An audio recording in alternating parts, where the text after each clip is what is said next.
High বন্ধুরা, আমি নলিতা বলছি। বন্ধুরা, আজকের এই গল্পটি সম্পূর্ণ শুনলে তোমাদের ওটা আর স্থির থাকবে না। কথা দিচ্ছি, শেষে গিয়ে তোমাদের ওটা অনেক হালকা লাগবে। তো চলুন আসল গল্পে চলে যাই। বন্ধুরা, আজকের এই গল্পে আপনাদের স্বাগতম। আমি ঈশান। আমাদের পরিবারে ছিল মা, বাবা আর আমি। আগে আমাদের সাথে আমার দিদিও থাকত, কিন্তু দিদির বিয়ের পর বাড়িতে আমরা তিনজনই থাকতাম। আমাদের আবাসনটি ছিল একটি ব্যস্ত এলাকায়। তবে পরে বিভিন্ন কারণে লোকসংখ্যা কমে যায়। যদিও করোনার সময় ছিল তখন, তাই অনেকেই বাড়ি থেকে কাজ করত। এজন্য অনেকে গ্রামে চলে যায়। তবে 2021 সালের পরে ধীরে ধীরে আমাদের সোসাইটি আবার চঞ্চল হয়ে ওঠে। বিভিন্ন উৎসব পুনরায় উদযাপন হতে শুরু করে। আমার মায়ের নাম ছিল মাধুরী। তিনি তার নামের মতোই সুন্দর এবং মুক্ত চিন্তার অধিকারী ছিলেন। মায়ের এক অসাধারণ গুণ ছিল, তিনি যে কোনো পরিস্থিতিতে সঠিক সুযোগের সদ্ব্যবহার করতে পারতেন। তার বুদ্ধি ও কথার ভঙ্গি ছিল অতুলনীয়। কিছুদিন আগেই একটি ঘটনা ঘটেছিল যা আমার জীবনে গভীর প্রভাব ফেলেছে। আমাদের সোসাইটিতে একটি বড় পার্টির পরিকল্পনা চলছিল। আমাদের সোসাইটিতে মোট 10টি বিল্ডিং ছিল, আর সবাই মিলে একসঙ্গে এই উৎসবটি উদযাপনের সিদ্ধান্ত নেওয়া হয়। উৎসবটি ছিল নতুন বছর উপলক্ষে। পার্টির দিন মা একটি উজ্জ্বল লাল রঙের শাড়ি আর স্টাইলিশ ব্লাউজ পরে বের হলেন। তাকে অসম্ভব সুন্দর দেখাচ্ছিল। করোনার সময় মায়ের জীবনযাত্রায় বড় পরিবর্তন আসে। তিনি তার শরীর ও স্বাস্থ্যের প্রতি বিশেষ মনোযোগ দিতে শুরু করেন। প্রতিদিন সকালে তিনি হালকা পোশাক পরে ঘরে বসে যোগব্যায়াম ও প্রাণায়াম করতেন। আমি মুগ্ধ হয়ে মাঝে মাঝে দূর থেকে লুকিয়ে মায়ের এই অনুশীলন দেখতাম। অনুশীলন এর সময় মাকে অনেক সুন্দর আর আকর্ষণীয় লাগত, যা আমার মনকে অনেক প্রভাবিত করত। পার্টির দিন মা ও আমি একসঙ্গে অনুষ্ঠানস্থলে পৌঁছাই। আমাদের সোসাইটির সবাই সেখানে আনন্দে মেতে উঠেছিল। মা ছিলেন খুবই প্রাণবন্ত ও হাসিখুশি। তিনি এই উৎসবের মূল আকর্ষণ হয়ে ওঠেন, কারণ মা সবার থেকে অনেক সুন্দর আর আকর্ষণীয় ছিল সেখানে। আর সাজগোজ করায় তাকে আরও সুন্দর লাগছিল। যতক্ষণ না লোকজন আসতে শুরু করল, পার্টির পরিবেশ ধীরে ধীরে আরও আকর্ষণীয় হয়ে উঠছিল। অন্য মহিলারাও দারুণভাবে সেজেগুজে এসেছিলেন। পুরো জায়গাটা আলো আর আনন্দে ভরে উঠেছিল। কিছুক্ষণ পর ডান্স প্রোগ্রাম শুরু হয়। সবাই একের পর এক মঞ্চে উঠে নাচতে শুরু করল। আমিও নিজের মতো করে পার্টির মাঝে ঢুকে পড়লাম। পার্টির এক কোণে গিয়ে আমি এক বোতল পানিও তুলে নিই। লুকিয়ে লুকিয়ে পান করতে থাকি। এদিকে নাচের মধ্যে একটা মেয়ের সঙ্গে আমার আলাপ হয়। তার নাম ছিল নেহা। তার হাসি আর কণ্ঠে যেন কিছু আলাদা আকর্ষণ ছিল। সে আমার কাছে এসে কথা বলল এবং এক পর্যায়ে আমাকে প্রস্তাব দেয়। নেহা আমাকে বলল, চলো আমার বাড়ি, আমি তোমার পাশে কিছু সময় থাকতে চাই। আমি তখন এমন অবস্থায় ছিলাম যেখানে আমার নিজের উপর নিয়ন্ত্রণ ছিল না। মন চাইছিল কোনো কিছু নতুন করার। আমরা ঠিক পার্টি ছেড়ে বেরিয়ে যাব, এমন সময় আমার মা সেখানে এসে পৌঁছালেন। মা বুঝতে পেরেছিলেন যে আমি কোথাও লুকিয়ে আছি, আর তিনি আমাকে খুঁজতে খুঁজতে ঠিক সেখানে চলে এলেন। মা আমাকে দেখতে পেয়ে থমকে গেলেন। তার চোখে উদ্বেগ আর কষ্টের ছাপ ছিল। তিনি আমার হাত ধরে বললেন, তুমি কি জানো তুমি কি করতে যাচ্ছ? এই পথে হেঁটো না, জীবনকে নিজের নিয়ন্ত্রণে রাখো। মায়ের কথাগুলো যেন আমার ভিতর গভীর ছাপ ফেলল। পার্টির এক কোণে যখন আমি লুকিয়ে পানীয় পান করছিলাম, তখন হঠাৎ মায়ের গলা শুনতে পেলাম। মা আমাকে খুঁজে পেয়ে ডাক দিলেন। আমি হতবাক হয়ে গেলাম, আর নেহা ভয় পেয়ে চুপচাপ সেখান থেকে চলে গেল। আমি মায়ের দিকে এগিয়ে গেলাম। মা আমাকে দেখে বললেন, এটা কি তোমার পার্টি করার স্টাইল? আমি কিছু বলার আগে মা আমার মুখের দিকে তাকিয়ে বললেন, তুমি কি পান করেছ? তোমার মুখ থেকে তো পানীয়ের গন্ধ আসছে। লজ্জা করে না তোমার? আমি মাকে বোঝানোর চেষ্টা করলাম। বললাম, মা, এটাই আমার প্রথমবার। বছরের এই দিনটা একটু আনন্দ করতে চেয়েছিলাম। মা আমার কথা শুনে শান্ত স্বরে বললেন, আনন্দ করো, কিন্তু এমন গোপনে নয়। যদি কেউ দেখে ফেলে বা জানতে পারে, তবে তোমার বাবার মান সম্মান কি হবে? নিজের কাজের জন্য পরিবারের মানমর্যাদা নষ্ট করো না। আমি প্রতিশ্রুতি দিলাম, মা, আমি আর কখনো এমন করব না। সবকিছু তোমাকে জানিয়ে করব। মা আমার দিকে তাকিয়ে বললেন, সত্যি বলতে, সমস্যা আনন্দে নয়, সমস্যা তখন হয় যখন তুমি লুকিয়ে কিছু করো। যা করছো তা সঠিক পথে করো। আর বাইরের কারো কাছে এমন কিছু করো না যাতে তারা তোমার বা আমাদের সম্মান নিয়ে কথা বলতে পারে।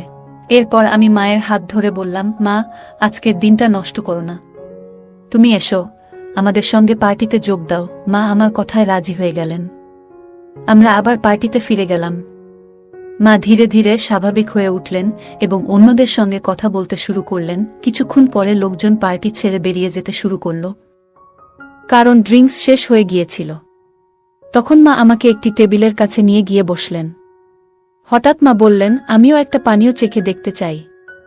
যাও, সেই কোণ থেকে একটি বোতল নিয়ে এসো যেখানে তুমি আগে ছিলে। আমি মায়ের কথা শুনে অবাক হলাম। আমি বিস্মিত হলেও বোতল নিয়ে এলাম। মা নিজেই দুটি গ্লাসে পানীয় ঢাললেন এবং বললেন, এই সময়ে আনন্দের মাঝেও দায়িত্বশীল হতে শেখা উচিত। আনন্দ করো, তবে কখনো এমন কিছু করো না যাতে নিজের কিংবা পরিবারের সম্মান প্রশ্নবিদ্ধ হয়।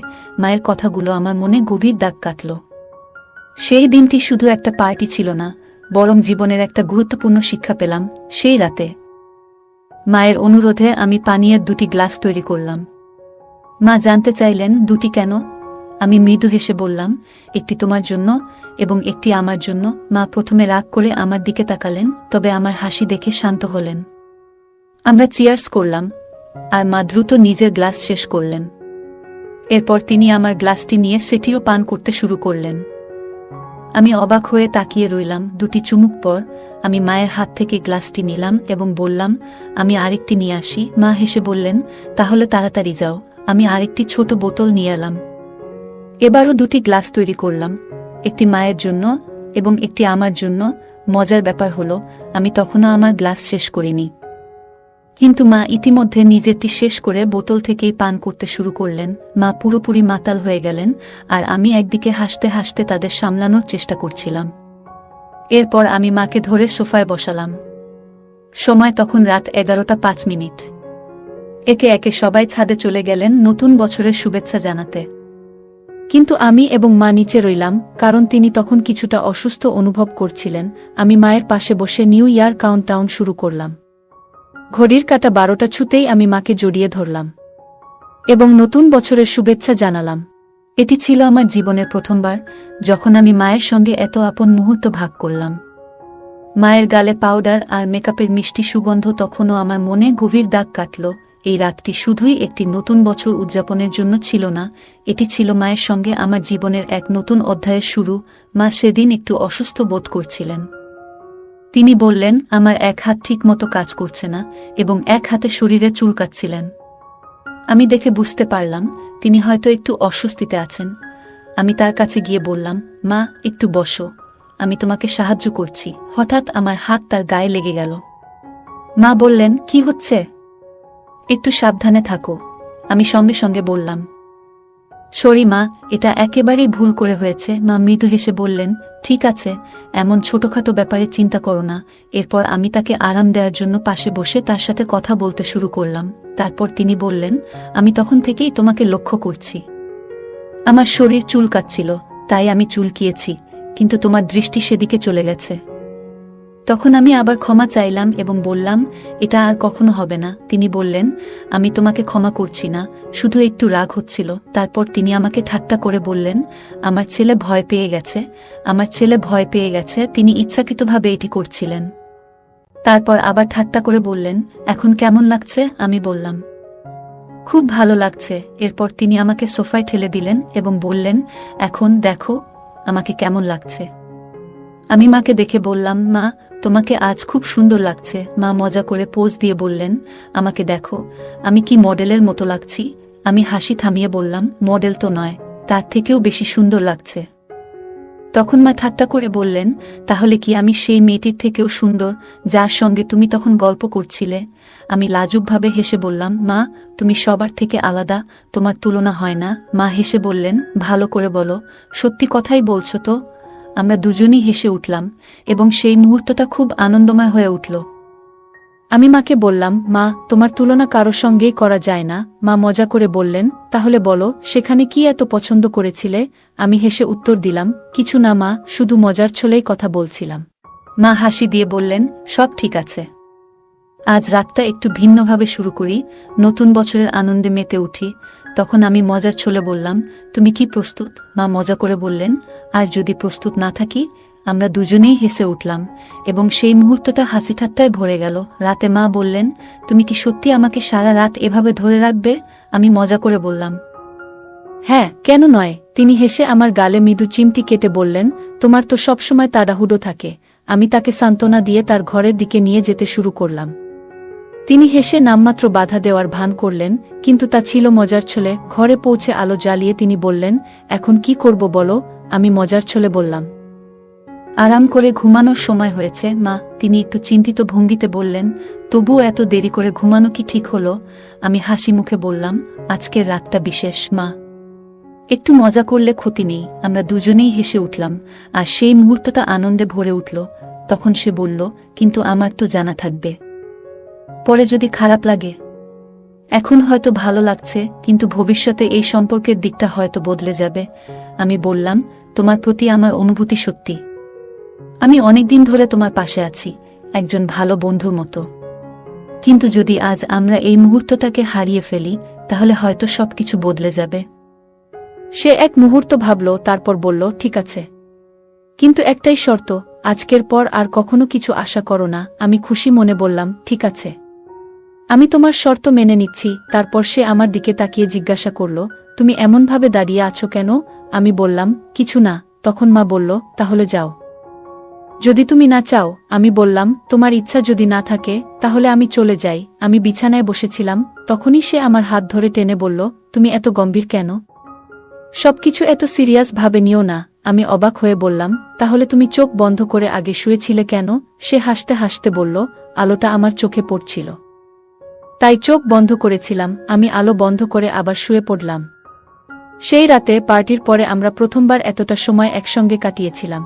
তখনই সে উঠে গেল, আলোটা জ্বালালো এবং বাথরুমে চলে গেল। ফিরে এসে আবার বিছানায় শুয়ে পড়ল। আমি তাকে দেখে বললাম, মা, তুমি খুব সুন্দর লাগছো। সে হাসি দিয়ে বলল, এখন তো আমি আগের থেকে অনেকটাই রোগা হয়েছি, তাও কি তোমার কাছে ভালো লাগি? আমি বললাম, তুমি যেভাবেই হও, সবসময় আমার কাছে সুন্দর। আমি মাকে বললাম, তুমি সবসময় সুন্দর লাগো। মা মুচকি হেসে বললেন, আজ তোমার বাবা আসছে না, আমরা দুজনে একসঙ্গে সময় কাটাবো। দরজাটা বন্ধ করে দাও, আর বাইরে যাওয়ার দরকার নেই। আমি বললাম, মা, তুমি তো অনেক স্মার্ট। আমি ভেবেছিলাম তুমি পুরনো ধাঁচের মানুষ। মা হেসে বললেন, আমি এমন নই, আমি নিজের মতো করে চলি। তোমার যদি কিছু মনে হয়, নির্দ্বিধায় আমাকে বলো। আমি বললাম, আমার তোমাকে নাম ধরে ডাকতে ইচ্ছা করছে। মা বললেন, দেখো। আমি প্রথমবার তাকে তার নাম ধরে ডাকলাম আর আমরা দুজনে হেসে উঠলাম। হাসতে হাসতে আমি বললাম, মা, তোমার আর বাবার কথাবার্তা এখন খুব একটা হয় না, তাই না? মা হেসে বললেন, হ্যাঁ, এখন খুব কম হয়। মাসে 1-2 বার, তাও সময় বের করা মুশকিল। আমি বললাম, সত্যি? মা মাথা নেড়ে বললেন, হ্যাঁ সত্যি। আমরা আবার হেসে উঠলাম। কিছুক্ষণ পর আমি মাকে জিজ্ঞাসা করলাম, মা, তোমার কি প্রয়োজন? মা মুচকি হেসে বললেন, তুই আমার ছেলে, আমি তোকে সবকিছু বলতে পারি। আমি বললাম, তাহলে আজকের রাত শুধু আমাদের জন্য। আমরা একে অপরের মুখোমুখি বসে গল্প করতে শুরু করলাম। মা আমাকে তার তারুণ্যের দিনগুলোর কথা বললেন, কিভাবে তিনি অনেক কঠিন সময় পার করেছেন এবং সবকিছু সামলেছেন। আমি তার কথা শুনলাম এবং আমার মনের কথাগুলোও তাকে জানালাম। আমি মাকে এমন কিছু কথা বললাম যা আগে কখনো কাউকে বলিনি। মা গভীরভাবে আমার কথা শুনলেন এবং তারপর বললেন, তুই জানিস আমি তোর জন্য কত গর্বিত। তুই সবসময় আমার পাশে থেকেছিস। আজ আমরা শুধু একে অপরের সাথে সময় কাটাবো। আমি মাকে জড়িয়ে ধরে বললাম, মা, তুমি পৃথিবীর সেরা। তারপর আমরা দুজনে একসাথে বসে গল্প করলাম, পুরনো দিনের কথা স্মরণ করলাম, একসঙ্গে হাসলাম আর মন খুলে কথা বললাম। কিছুক্ষণ পরে মা বললেন, এবার চল, ঘুমানোর সময় হয়ে গেছে। আমি মাকে বিছানায় শুইয়ে দিলাম এবং পাশে গিয়ে শুয়ে পড়লাম। আমরা দুজনে চোখ বন্ধ করলাম এবং একে অপরের সান্নিধ্যের উষ্ণতা অনুভব করলাম। সেই রাতের গভীর নিস্তব্ধতায় আমি অনুভব করলাম আমার জীবনে মায়ের গুরুত্ব ঠিক কতটা। সে সবসময় আমাকে কাছে রাখে, যেন আমি তার জীবনের একটি গুরুত্বপূর্ণ অংশ। আমি জানি তার জন্য আমি ঠিক কি, কিন্তু মাঝে মাঝে আরও ভালোভাবে বুঝতে চাই। পরের দিন সকালে যখন আমার ঘুম ভাঙল, আমি দেখলাম মা এখনো গভীর ঘুমে। তার মুখে এক ধরনের প্রশান্তি ছিল, যা দেখলে যে কারোর মন শান্ত হয়ে যাবে। আমি ধীরে ধীরে উঠে বিছানার চাদর ঠিক করে দিলাম, যেন সে আরাম করে ঘুমাতে পারে। রান্নাঘরে গিয়ে আমি তার জন্য চা বানাতে শুরু করলাম। চায়ের কাপের ভাপ উঠছিল, আর তার সাথে আমার মনে হচ্ছিল আজকের দিনটা তার জন্য একটু বিশেষ করে তুলি। যখন সে ঘুম থেকে জাগল, আমি চা নিয়ে তার ঘরে ঢুকলাম। মৃদু হাসি দিয়ে বললাম, গুড মর্নিং মা, চা নিয়ে এসেছি তোমার জন্য। মা একটু অবাক হয়েও আনন্দিত হলেন। তিনি হাসি মুখে বললেন, গুড মর্নিং আমার লক্ষ্মী ছেলে, তুমি এভাবে আমার জন্য চা বানিয়েছ? এটা তো চমৎকার শুরু। আমরা একসঙ্গে বসে চা খেলাম। সেই দিন থেকেই আমাদের সম্পর্ক আরও গভীর হতে শুরু করল।